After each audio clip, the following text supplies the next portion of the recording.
बिस्मिल्लाहिर्रहमानिर्रहीम, अस्सलाम वालेकुम। इस वीडियो में हम बात करेंगे कि आसिफ अली ज़रदारी की वज़ीर-ए-आज़म बनने की ख्वाहिश कैसे खाक में मिली थी, अमेरिका की यूसुफ रज़ा गिलानी और शाह महमूद कुरैशी के बारे में क्या राय थी, अमेरिका से इलेक्शन कमीशन पर दबाव डालने की क्या फरमाइश की गई थी। अमेरिका और ये किस्मत खान ज़िमरी ने जो स्टोरी बनाई है उसमें है कि अमेरिका और ये जो विकीलीक्स ने जो डॉक्यूमेंट शाया किए थे, जो खुफिया दस्तावेज़ात थे, उसमें से एक डॉक्यूमेंट है। आगे मैं आपको तारीख भी बताता हूँ ये किस तारीख की सफारती केबल थी। अमेरिका और सऊदी अरब साल 2008 के आम इंतखाबात पर असरअंदाज हुए थे।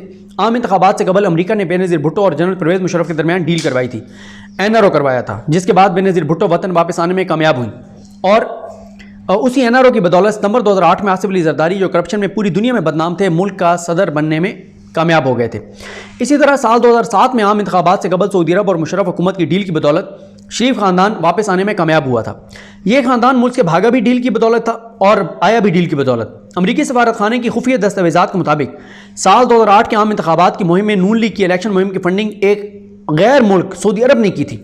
यूँ साल 2008 का इलेक्शन जीतने वाली जमातों को बैरूनी ममालिक की हमायत और फंडिंग हासिल थी। साल 2008 के इंतखाबात से कबल नई हुकूमत की सरबराही के मामले में भी मुशर्रफ हुकूमत और पीपल्स पार्टी अमरीकी हुकाम से डिक्टेशन लेते हुए पाए गए। इस हवाले से विकीलीक्स की जानिब से लीक शुदा सफारती केबल में अहम इंकशाफात किए गए हैं। यह खुफिया सफारती केबल 7 फरवरी 2008 की सफारती केबल। यह सफारती केबल 18 फरवरी 2008 के आम इंतखाबात से 11 दिन कबल अमरीकी सफारत खाने ने अपने आला हुकाम को भेजी थी। इसका उन्वान है वज़ीर-ए-आज़म ज़रदारी ? सवाली अंदाज में लिखे। इस सफारती केबल में आम इलेक्शन से कबल पीपल्स पार्टी के अंदर वज़ारत उज़्मा के उम्मीदवार के लिए अंदरूनी लड़ाइयों और चालों से पर्दा उठाया गया है। इस सफारती केबल में कहा गया है कि 5 फरवरी 2008 को पीपल्स पार्टी ने प्रेस को बेनज़ीर भुट्टो के हाथ से तहरीर शुदा वसीयत की एक कॉपी रिलीज़ की, जिसमें उनकी जानिब से पार्टी का कंट्रोल खास तौर पर उनके खामिद आसिफ अली ज़रदारी को दिया गया है। वसीयत के इस इजरा की टाइमिंग ऐसी रखी गई है कि यह बेनज़ीर भुट्टो के चेलम के साथ ही जारी हुई। जैसे बेनज़ीर भुट्टो का चेलम था, साथ ही जारी होगी। मकामी प्रेस की जानिब से न्यूज़ वीक के एक आर्टिकल को उठाया गया है, जिसमें ज़रदारी ने वज़ीर-ए-आज़म बनने की कोशिशों को नज़रअंदाज करने को मुस्तरद कर दिया है। उनसे मंसूब है कि उन्होंने कहा है कि पार्टी में उनका नाम और चेहरा किसी और से ज़्यादा है। इस स्टोरी ने पीपल्स पार्टी के अंदर और प्रेस में सवालात और तनकीद की आग भड़का दी है। 6 फरवरी 2008 की एक मीटिंग में मुशर्रफ के कौमी सलामती के मुशीर तारिक अजीज़ ने सफ़ीर यानी अमेरिका के जो वफद था, जो लोग थे, उनको बताया कि यह तय है कि अगली हुकूमत पीपल्स पार्टी बनाएगी। यानी पहले से तय था, अमेरिका के साथ सारे मामला तय थे, सब पता था। उन्होंने कहा कि पीपल्स पार्टी की जानिब से बातचीत में मुलविस में शामिल रहमान मलिक ने दुबई में उन तक रसाई की ताकि ज़रदारी के वज़ीर-ए-आज़म बनने के इम्कान को एक्सप्लोर किया जाए। तारिक अजीज़ ने कहा कि आइन किसी को इजाज़त नहीं देता कि वो कौमी असम्बली का रुकन बने बगैर वज़ीर-ए-आज़म बगैर वज़ीर-ए-आज़म बन जाए। आइन इजाज़त नहीं देता कि जब तक कोई MNA ना बने वो वज़ीर-ए-आज़म बन जाए। उनका ख्याल था कि ज़रदारी का मंसूबा किसी को तब तक आर्जी तौर पर वज़ीर-ए-आज़म बनाना होगा जब तक वो ज़िमनी इलेक्शन ना जीत जाए, क्योंकि उस वक्त तक तो वो MNA नहीं थे। MNA बनेंगे तो वज़ीर-ए-आज़म बनेंगे, तब तक उनको किसी को बनाना होगा आर्जी तौर पर। मुशर्रफ ने इस ख्याल को सख्ती से मुस्तरद करके इस पर रद्द-ए-अमल दिया। तारिक अजीज़ ने कहा कि इसका मुशर्रफ पर बुरा असर होगा कि उन्होंने बेनज़ीर भुट्टो को वापस लाने की डील की और फिर इस डील का अंजाम ज़रदारी के वज़ीर-ए-आज़म बनने पर हो जाए। कि मुशर्रफ ने डील तो बेनज़ीर से की थी, बेनज़ीर अब दुनिया में नहीं रही, लेकिन ये नहीं हो सकता कि अब आसिफ अली ज़रदारी जो है वो वज़ीर-ए-आज़म बन जाए। वो ज़रदारी को मंजरनामे के पीछे पार्टी रहनुमा के तौर पर सपोर्ट कर सकते हैं। तारिक अजीज़ ने कहा कि दर हकीकत वो इस मंजरनामे को तरजीह देते हैं क्योंकि ज़रदारी के साथ डीलिंग करना बेनज़ीर भुट्टो के साथ डील करने से आसान है। तारिक अजीज़ ने इसे सोनिया गांधी मॉडल कहा। तारिक अजीज़ ने NRO के स्टेटस पर किसी कमिटमेंट का इजहार नहीं किया, जो इतलात के मुताबिक इसी हफ्ते एक्सपायर हो गया। सुप्रीम कोर्ट ने 6 फरवरी 2008 को इलेक्शन के बाद तक NRO की कानूनी चैलेंज को ज़ेर गौर लाने के अमल को मुलतवी कर दिया है।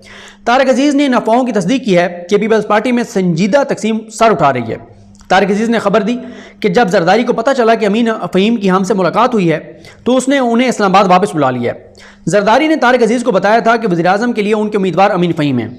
आसिफ अली ज़रदारी हों, ये तारिक अजीज़ साहब हों, परवेज़ मुशर्रफ हों, नवाज शरीफ हों, शहबाज शरीफ हों, ये सब अमरीकियों को एक एक बात उनके साथ शेयर कर रहे थे। यानी परवेज़ मुशर्रफ के डायरेक्ट तो इसमें नहीं है, जो अब तक मैंने डिप्लोमेटिक केबल्स किए हैं, लेकिन तारिक अजीज़ साहब जो उनके कौमी सलामती के मुशीर थे वो हर बात अमरीकियों को बता रहे थे।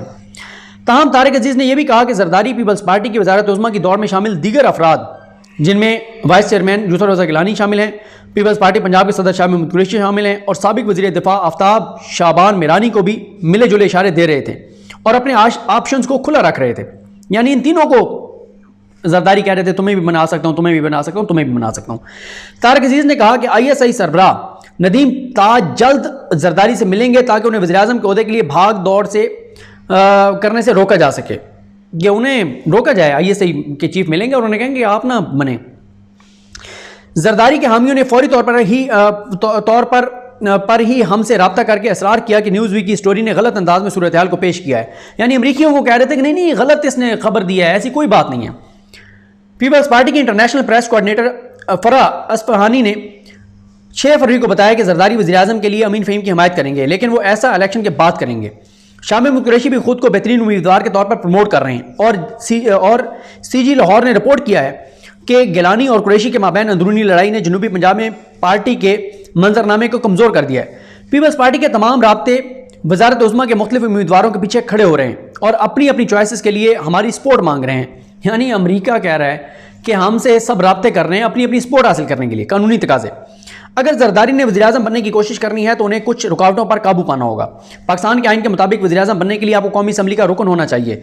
MNA की अहलियत में उम्र का कम अज़ कम 25 बरस होना, सादिक और अमीन होना और अखलाकी बुराई के जुर्म में सजा याफ्ता ना होना शामिल है। एक मुतनाज़ा तकाजा यह है कि MNAs के पास यूनिवर्सिटी की डिग्री भी होनी चाहिए। जरदारी की बायो के मुताबिक उनके पास ये डिग्री नहीं है। उनकी साबका सजाओं को अपील पर ख़त्म कर दिया गया था, ताहम उनके खिलाफ इल्ज़ामात ज़ेर इल्तवा हैं जो NRO ख़त्म कर देगा अगर ये मौसर रहा। जरदारी ने हमेशा मशवरा दिया है कि वो ये मनसूबा बंदी बना रहे हैं कि वो अपनी बहन से नवाब शाह की कौमी असम्बली की सीट से इस्तीफ़ा देने का कहें ताकि वो ज़िमनी इलेक्शन में हिस्सा ले सकें। यह इलेक्शन 18 फरवरी 2008 के आम इलेक्शन के इनेकाद के 60 रोज़ से पहले नहीं हो सकता और ऐसा इसके बाद ही हो सकेगा और ये ऐसा तब ही हो सकेगा जब ताबेदार इलेक्शन कमीशन उन्हें इलेक्शन के लिए अहल करार ना दे दे। MNA मुंतखब होने तक जरदारी को अपना ही निगरान वज़ीर-ए-आज़म चाहिए होगा। यानी यहाँ पे भी अमरीकियों को ये कहा जा रहा है कि जरदारी के लिए भी आपको फिर हाथ पाँव मारने पड़ेंगे। अगर जरदारी को बनवाना है और वो बनना चाहते हैं तो इलेक्शन कमीशन को इन्फ्लुएंस करना पड़ेगा ताकि वो जरदारी को अहल करार दे दे। इस सफारती केबल के आखिर में अमरीकी सफीर ने तबसरा करते हुए लिखा है कि मुशर्रफ अगर NRO की तोसी ना करें तो इन्हें हासिल इस लेवरेज के बायस वो जरदारी को वज़ीर-ए-आज़म बनने से रोक सकते हैं। अगर NRO की तोसी नहीं करते तो जरदारी वज़ीर-ए-आज़म नहीं बन सकते। अगर जरदारी पर्दे के पीछे रहने पर रज़ामंद होते हैं तो फिर यह सवाल उठता है कि उनका फ्रंट मैन कौन होगा। अगरचे अमीन फ़हीम की शख्सियत कमज़ोर है तहाँ वो पार्टी के अंदर जरदारी की साख को चैलेंज कर सकते हैं। यूसुफ रज़ा गिलानी की करप्शन इल्ज़ामात की तारीख है और वो सिंध की पार्टी में एक पंजाबी हैं, जबकि हमारा मानना है कि जरदारी के टेस्ट के लिए शामी महमूद कुरैशी बहुत ज़्यादा आज़ाद हैं। आफ्ताब शाबान मिरानी की उम्र 70 बरस है, वो सिंधी हैं और उन्हें क्लीन समझा जाता है। वो जरदारी के करीब हैं और काबिल झुकाव हैं, ताहम इनमें से कोई भी रहनुमा ऐसा मजबूत रहनुमा नहीं जिसकी पाकिस्तान को ज़रूरत हो। तो ये आपने देखा किस तरह से अमेरिका से एक एक बात शेयर की जा रही थी, अमेरिका उसके ऊपर राय दे रहा था किसको लाना है कैसे लाना है, ये सारी चीज़ें आपके सामने हैं। तो इंशाल्लाह ये सिलसिला इन वीडियोज़ का जारी रहेगा। मुझे अपनी दुआ में याद रखें। लकीम हम सब का हमें नासर। अल्लाह हाफ़िज़।